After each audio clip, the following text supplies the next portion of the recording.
Family affair. Mark was in it. Now Mitch are going to drive in the final. Yeah, what a day, huh? Well, I'm going to go out and do my best. They obviously have a good boat today, and it's a real privilege to get a chance to go out there and show my stuff. Have you ever been in this boat before? No.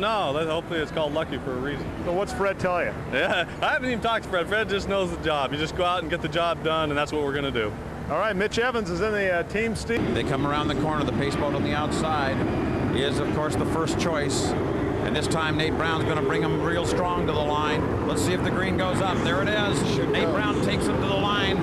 But lagging back, interestingly enough, is the close call as well as the DeWalt tools. Nate Brown got an outstanding start, but so did Mark Evans. Mark Evans had a heck of a start. Let's see how he shake off coming off the corner. Mark Evans had an incredibly good start, and coming off the corner, somebody's riding his rooster tail, but he pops out up front.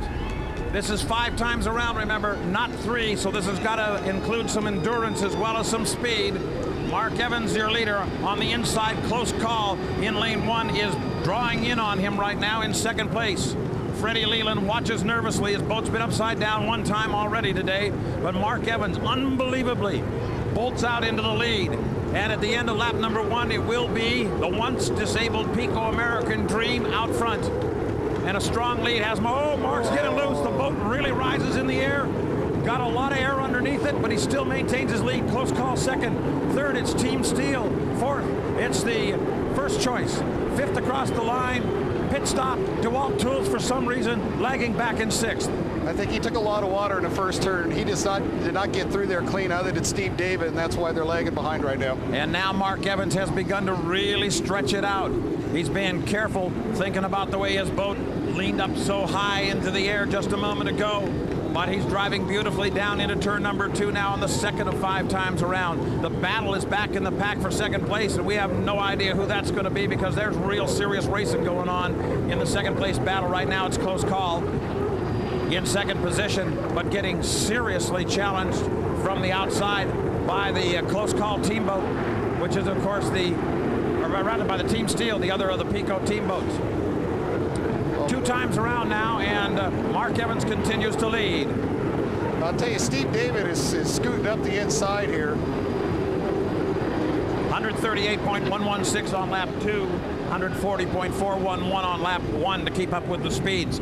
It's still now, we're in third lap rather, and it's still the Pico American Dream out front, trailing by 2 rooster tails right now. It is the close call, but Stephen David is moving up, as Scott Pierce observed. It's moving up very quickly now and could very soon overtake the Team Steel boat and Mitch Evans. And Mitch, by the way, in third place, has done very well thus far, unfamiliar with the equipment as he is, and in a final heat race. Just got passed.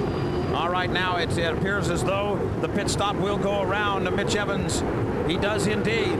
Across the line, first place, it is the Pico American Dream. Second place, but in that position is in jeopardy too. It is the close call. Third place, Stephen David in the pit stop is moving strong now, trying to reel in the close call. Fourth place overall, it's the Steel. Fifth place, it is the first choice Business Machines. Sixth overall, the DeWalt Tools. 144.647, fastest lap of the day just then. Mark Tate Pico American Dream. Mark Tate took the lane away from Steve David going through the first turn down here, and it really slowed Steve down, and now Mitch Evans is giving him a run again. Now Mark Tate was able to close the door perfectly legally. The other team boat, the Graham Trucking, the other Pico boat, there's 3 of them, look the same colors and everything, comes across the line trailing. Here comes the real thing, though, the Pico American Dream.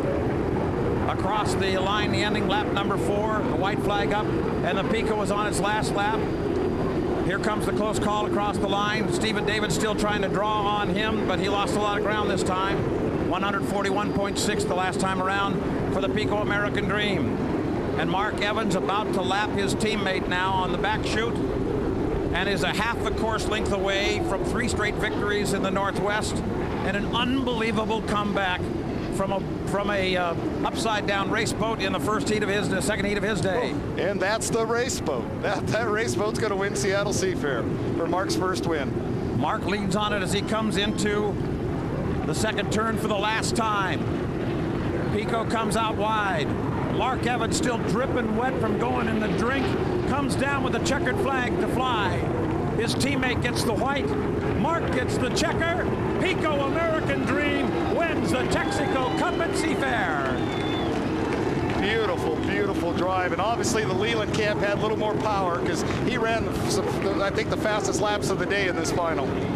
Second place, the close call. Third place, a real gamer in Stephen David in the pit stop. Fourth place overall, Mitch Evans, the fill-in driver. They are cheering their boat as it pulls into the pits.